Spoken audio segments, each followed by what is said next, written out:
Caius ran through the smoky valley, his lungs burning from the thick, hot air. The sun was hidden behind clouds of ash rising from the ember peaks, the volcanoes that dominated the land. Smoke and fire always seemed alive here, and dragons ruled the skies with sharp eyes and sharper claws. Humans lived in small villages near the foothills, always afraid, always careful. They whispered stories of dragons as if the beasts were gods, powerful, cruel, and untouchable. Caius's village was small and poor. He was not strong like the hunters who tried to fight dragons, nor was he brave like the few who had climbed the peaks to gather dragon eggs. He was clever, quick, and careful, but that meant nothing to the dragons or to the people in his village. Most humans laughed at him. Some mocked him openly.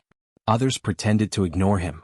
He had learned to move quietly, to keep his head down, and to survive without drawing attention. Today, however, he had no choice. The dragons were coming.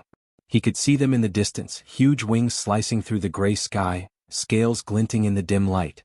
Their roar shook the ground, and he could hear the screams of villagers as they ran for cover. Caius felt the familiar sting of fear, but he also felt something else, a small, burning curiosity in his chest.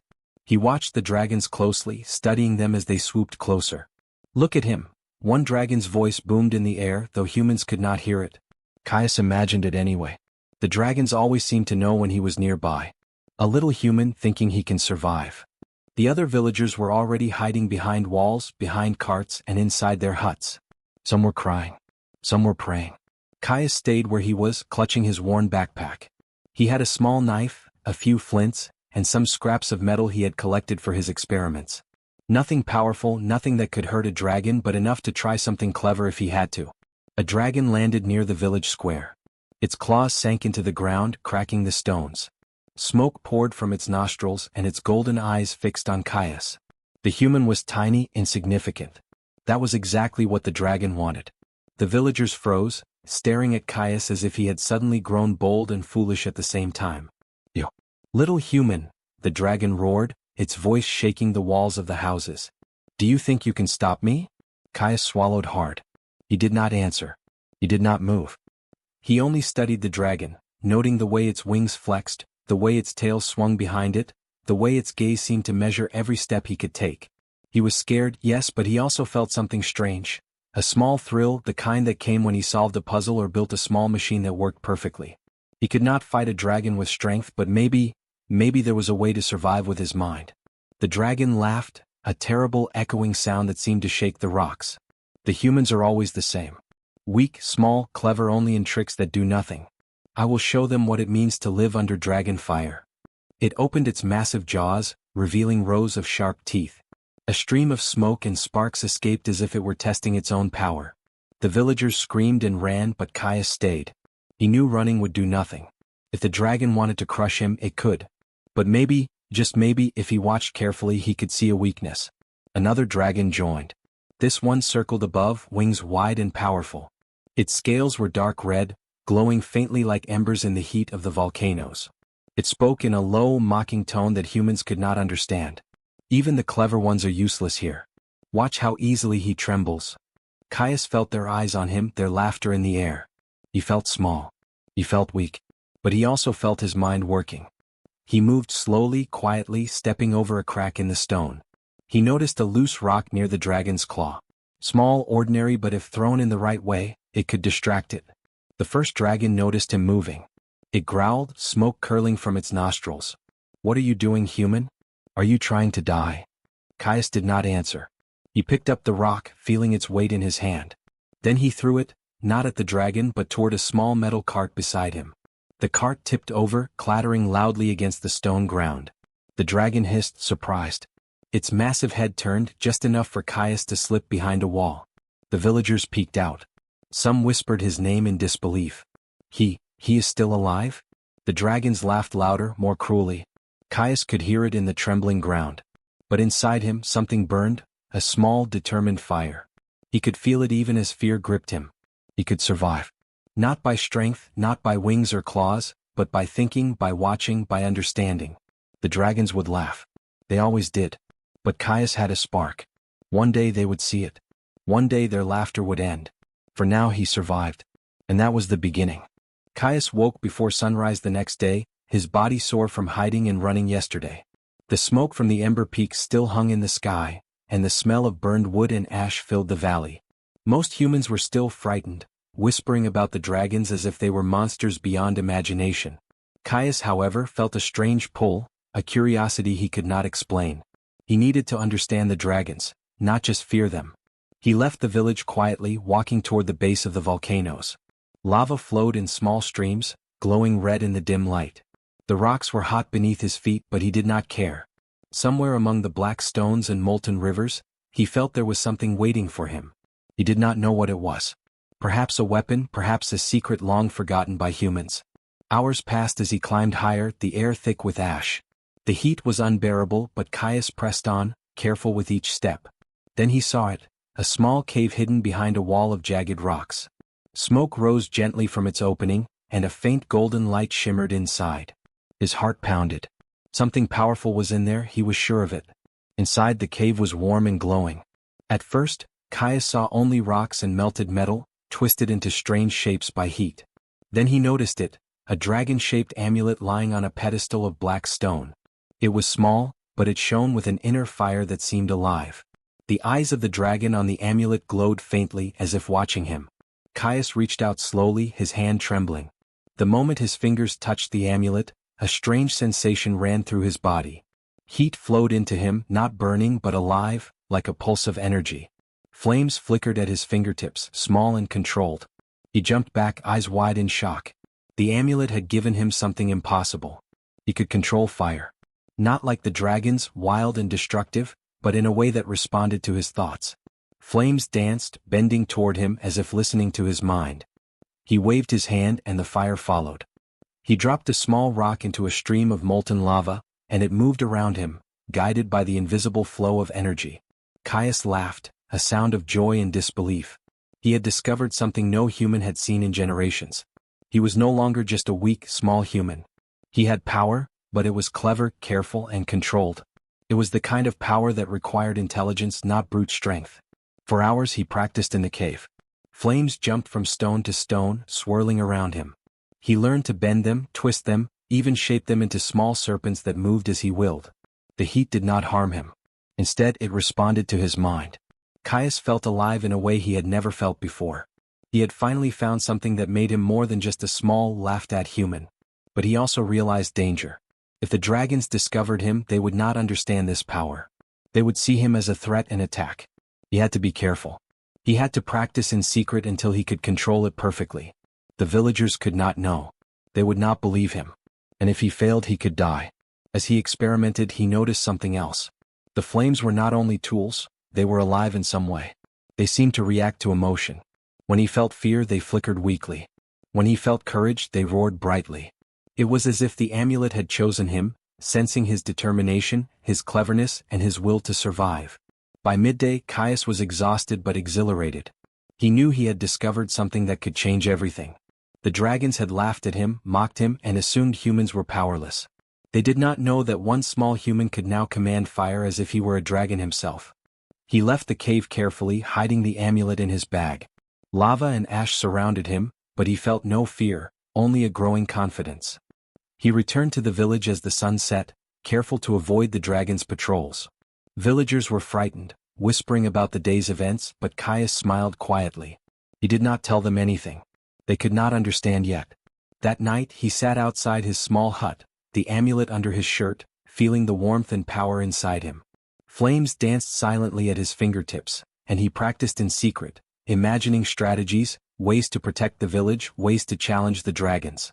He had a new purpose now. He was no longer just Caius, the small, weak human.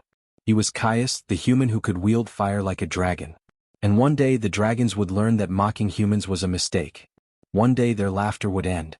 For now he kept it a secret. But the spark had been lit. And soon the world would burn, not with destruction but with human ingenuity and courage. Days passed since Caius discovered the amulet, and he did not sleep as he used to. Every night, he practiced secretly outside the village, moving through the ash-covered fields, bending fire to his will. Small flames danced at his fingertips. Lava streams from the volcanoes flowed and twisted at his command. He learned that fire was not just a weapon. It was alive, intelligent in its own way, and it responded to his thoughts. He knew he had to become stronger. Dragons were not going to wait for humans to prepare. Every day their shadow passed over the village, their wings beating the air, the ground shaking beneath them. Sometimes they roared, taunting the humans, mocking their weakness. Caius watched carefully from the hills, noting how they moved, how they attacked, and how they used fire. They were not just strong, they were clever, coordinated, and terrifying. Caius realized he could not fight them like a dragon. He had to fight like a human. Humans were smaller, quicker, smarter in ways dragons often ignored. He began to practice tricks and tactics. A small flame could become a wall, bending in the wind to block attacks. Lava could be redirected to create traps or block paths. Shadows and heat could confuse the dragons, making them overestimate or misjudge. It was not raw strength, it was cleverness, strategy, and control. At first, his attempts were clumsy. Flames flickered and died. Lava boiled over in the wrong direction. He almost burned himself more than once. But he learned from every failure. He studied every mistake, every movement of the fire, and every twitch of the dragons in his memory.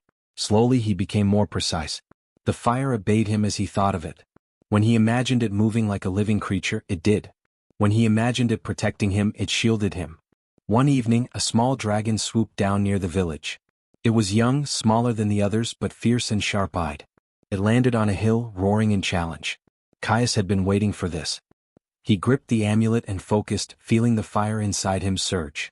Flames curled around his hands, then shot outward, shaping themselves into long, twisting serpents of light. The dragon hissed in surprise. Caius did not attack blindly. He moved behind rocks, guiding the serpentine flames to block the dragon's path, forcing it to step back. Every time the dragon tried to strike, a wall of fire rose in its way. Every time it leapt or spun, Caius twisted the flames to confuse it. He was not strong. He was clever. And the dragon could not predict what he would do next. The villagers watched from a distance, their eyes wide with fear and amazement. They had always believed humans were weak, powerless, unable to challenge the dragons. Yet here was Caius, small and ordinary-looking, controlling fire as if he were one of the beasts themselves. Whispers spread through the crowd. Could it be true? Could humans have power too? The dragon finally lunged, claws out, teeth bared. Caius let a burst of fire rush past it, narrowly missing, and it roared in frustration. Then he guided a small lava stream from the hillside, forcing the dragon to leap back. It staggered, confused by the traps he set. Caius realized something important: he could survive, but only if he thought faster than the dragon, only if he used his mind instead of his muscles. After what felt like hours, the dragon finally flew away, wings flapping angrily, smoke and sparks trailing behind it. Caius dropped to his knees, exhausted but exhilarated. He had done it. He had survived. He had tested his power against a real dragon and had not been destroyed. For the first time he felt the thrill of real possibility. Humans could fight back, not by strength but by cunning and mastery of their unique abilities. That night, Caius returned to the village, careful to avoid being seen by other dragons. He sat alone, staring at the amulet. The fire inside him still burned gently, as if pleased with his success. He realized that this power was more than just a weapon. It was a test. If he mastered it, humans could survive, maybe even thrive, in a world ruled by dragons. But he also knew the danger. Dragons were not going to forget this. The larger dragons would come. They would attack, and they would not be fooled so easily. Caius's heart pounded as he imagined the battles to come. Yet he did not feel fear like before. He felt determination, focus, and a growing confidence. He would not let the dragons decide the fate of humans. Humans had their own minds, their own strategies, and their own courage. For the first time, Caius realized something that no other human had dared to believe. Humans were not weak. They were underestimated. And that was their greatest advantage. He spent the next days preparing, practicing every move, imagining every attack, learning every nuance of fire control. He built small traps, tested new ways to bend lava, and even experimented with illusions using smoke and heat. The dragons might have been strong, but humans had creativity, intelligence, and determination on their side. The village began to notice small changes. Fires no longer destroyed crops so easily. Some of the villagers started to whisper about a miracle, though none dared speak it aloud. Caius did not boast. He only prepared. The real test would come when the dragons returned in full force, and he would be ready. And deep in the Ember Peaks, the largest dragons watched, their golden eyes narrowing. They had noticed the humans' clever moves. They laughed at him still, but now there was caution mixed with the amusement. Something had changed. A small human was learning to bend fire like a dragon, and the dragons did not yet know what it would mean. Caius smiled quietly to himself, feeling the heat of the flames coil around his fingers. The rising tension was real, the danger was close, but for the first time he felt powerful. Not as strong as a dragon but clever, fast and alive. And cleverness he realized could beat raw strength. The sun barely rose over the ember peaks when the alarm rang through the village. Caius was already awake, standing on a hill with the amulet hidden under his shirt. Smoke rose in the distance and a deep rumble shook the ground. Dragons were coming. Not just one, not just a few, but the largest dragon clan had descended. Their wings blotted out the sky, and their roars echoed through the valleys. Villagers screamed and ran, throwing themselves into huts and hiding behind walls. Mothers grabbed children, fathers shouted orders, and the air was thick with fear. Caius felt the heat of the volcanoes on his skin and the thrill of the coming battle in his chest. He had trained for this moment, but he also knew it would be his greatest test. One mistake and the village would be destroyed.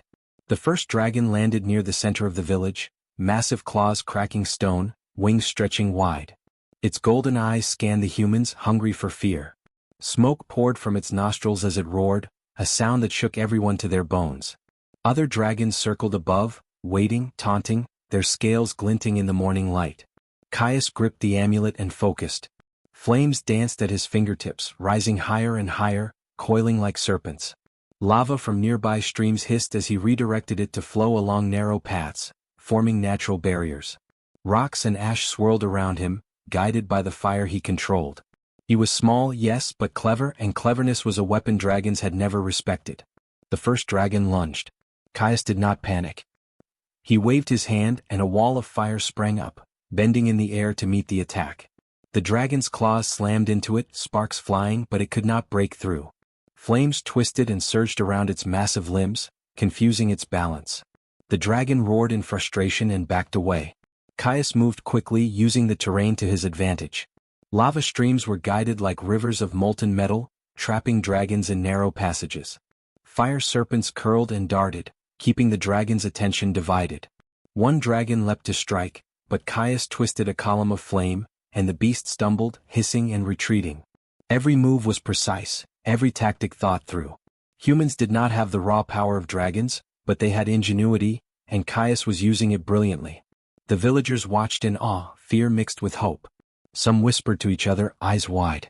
He is controlling the fire, like a dragon. Maybe humans aren't weak, Caius did not notice. He was entirely focused on the battle, guiding fire, predicting dragon moves and setting traps with careful planning. One of the largest dragons, Virathax, landed in the center of the village. Its wings stretched wide, casting a shadow over everything. Its roar shook the mountains. It had watched Caius before and was curious, maybe even irritated. It was larger, older, smarter than any dragon Caius had faced. The young human was clever, yes, but could he survive against this monster? Caius took a deep breath and let the fire flow. Lava streams rose like walls, flames coiled into serpentine shapes, and heat waves bent light to create illusions. Virathax lunged, but Caius had already predicted it. Flames shifted at his command, striking the dragon's legs, forcing it to stumble. Lava formed a loop around it, not to burn, but to trap it in a narrow path. The dragon struggled, confused by the human's tactics. Virathax roared, breathing fire toward Caius. But the young man was ready.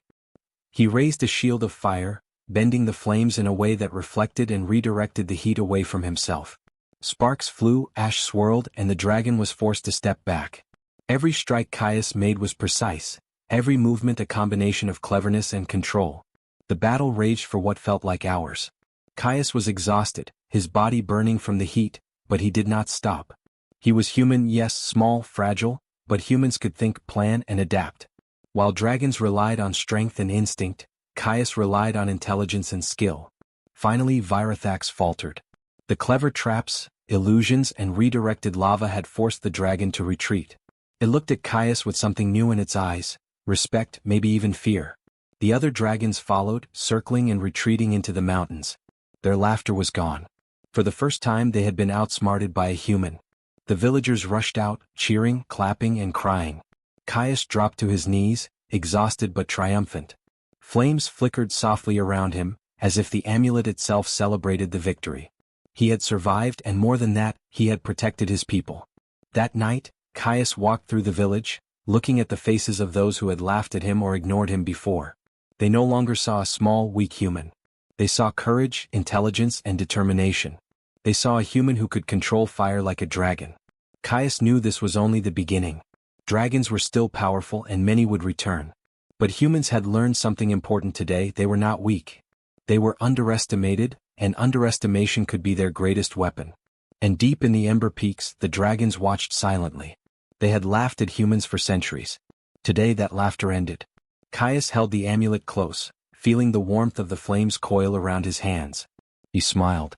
One day dragons would understand the strength of human cleverness. One day humans would no longer just survive, they would rise. The sun rose slowly over the Ember Peaks, painting the ash-filled sky in shades of orange and gold. Caius stood on a hill outside the village, the amulet warm against his chest. The dragons had retreated the day before, but he knew it was only temporary. They were proud, fierce, and intelligent. They would return stronger, angrier, and more careful. But something had changed. Humans were no longer just prey. Humans could fight back.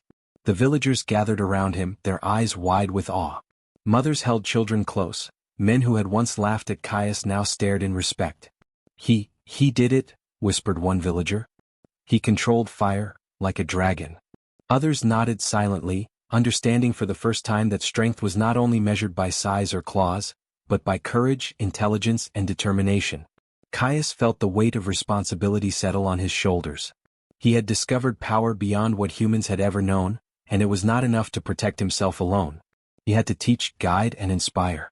Fire could be a weapon, yes, but it could also be a shield, a tool, a way for humans to survive and thrive in a world dominated by dragons.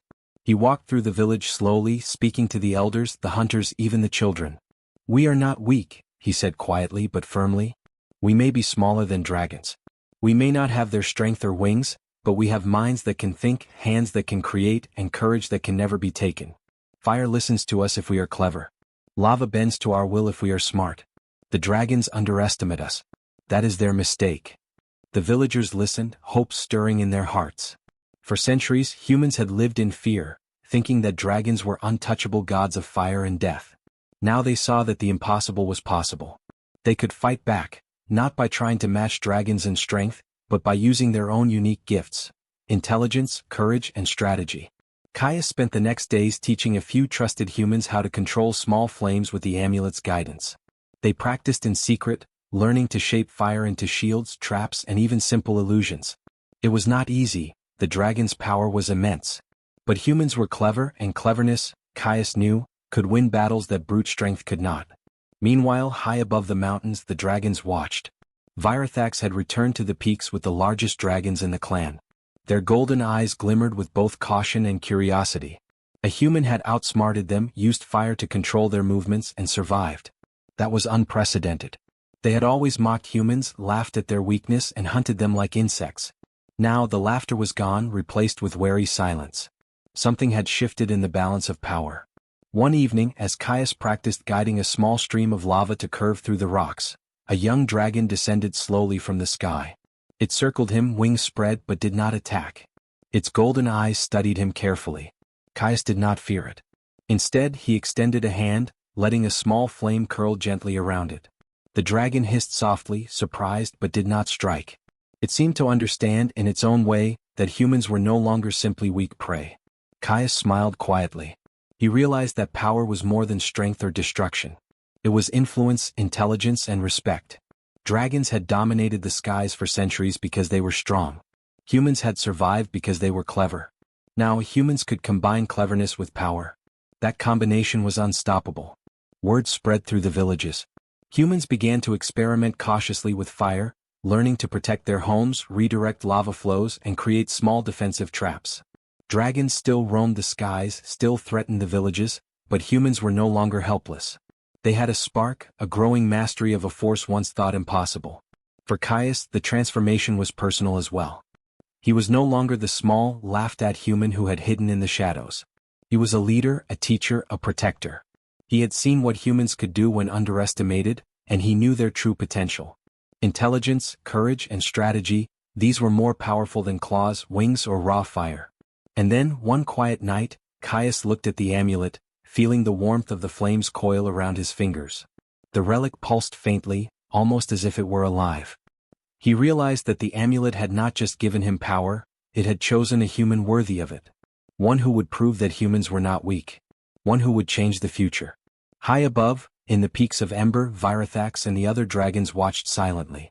They had underestimated humans for centuries. Now they understood, these small, clever creatures could rise to challenge them. Perhaps even surpass them. They had mocked, laughed and hunted. But the humans had learned. And when the next battle came, the dragons would remember the day the laughter ended. Caius turned to the village, seeing faces filled with hope and determination. He smiled, knowing that the future was no longer decided by who was stronger or bigger. It would be decided by who could think, adapt and fight with courage. Humans were underestimated, but they were learning. And when the time came they would rise. The fire curled gently around his hand, warm, obedient, alive. Caius breathed deeply. The dragons had laughed at him once. They would never do it again.